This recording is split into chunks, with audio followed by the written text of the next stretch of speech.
Let's talk about hard work. There's this battle that happens on Twitter a lot between should you work hard and should you not. Like David Hauser's on there saying it's like you're slave driving people. And Keith Rabois is always on there saying like, no, all the great founders work their fingers to the bone. And they're talking past each other. First of all, they're talking about two different things. David is talking about employees in a lifestyle business, which is fine.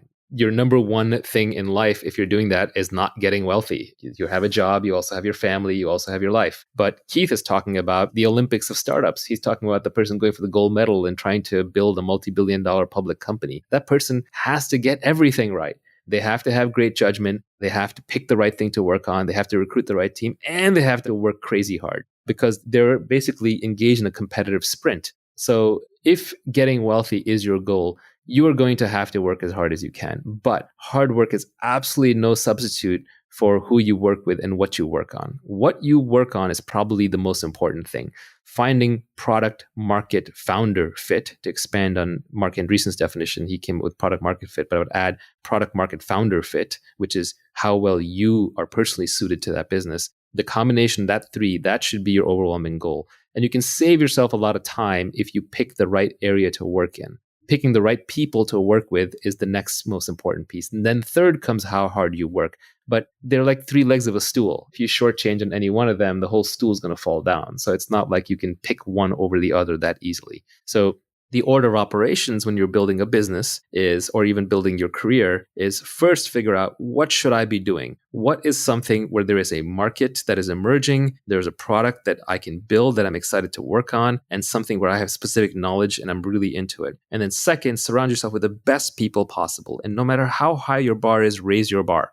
Because you can never be working with other people who are great enough. If there's someone greater out there to work with, you should go work with them. I advise a lot of people who are looking at which startup to join in Silicon Valley. I say basically pick the one that's going to have the best alumni network for you in the future. Look at the PayPal mafia. They work with a bunch of geniuses, so they all got rich. So just try and pick based on the highest intelligence, energy, and integrity people that you can find.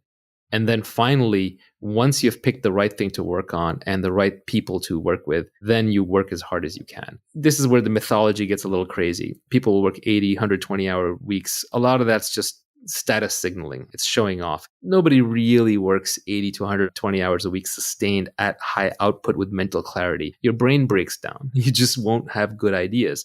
So really the way people tend to work most effectively, especially in knowledge work, is they sprint as hard as they can while they're working on something and they're inspired and they're passionate. And then they rest, they take long breaks. It's more like a lion hunting and much less like a marathon runner running. So you sprint, then you rest, you reassess, and then you try again. And what you end up doing is you end up building a marathon of sprints. Nivi just made the point to me on the side that inspiration is perishable, which is a very good point. When you have your inspiration, do it right then and there. This happens to me a lot with my tweet storms. I've actually come up with a whole bunch of additional tweet storms besides the ones that are already out there. But sometimes I just hesitate or I just pause and then it just dies. And what I've learned is if I'm inspired to write a blog post or to publish a tweet storm, I should probably do it right away. Otherwise, it's not going to get out there. I won't come back to it. So inspiration is a beautiful and powerful thing. And when you have it, just seize it.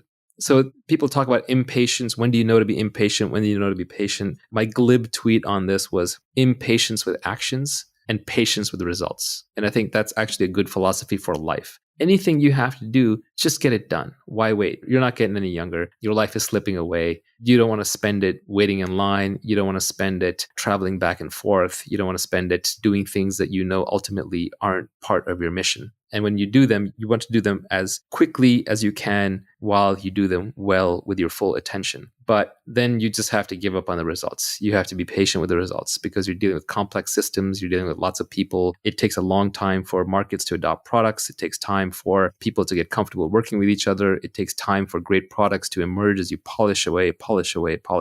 So impatience with actions, patience with results. And as Nivi said, inspiration is perishable. So when you have inspiration, act on it right then and there.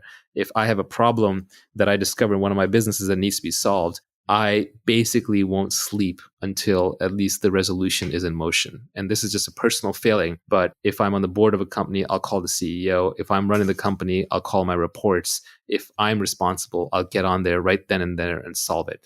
If I don't solve a problem the moment it happens, or I don't start moving towards solving it the moment it happens, I have no peace. I have no rest. I have no happiness until that problem is solved. So solve it as quickly as possible. I literally won't sleep until it's solved. Maybe that's a personal characteristic, but it's worked out well in business.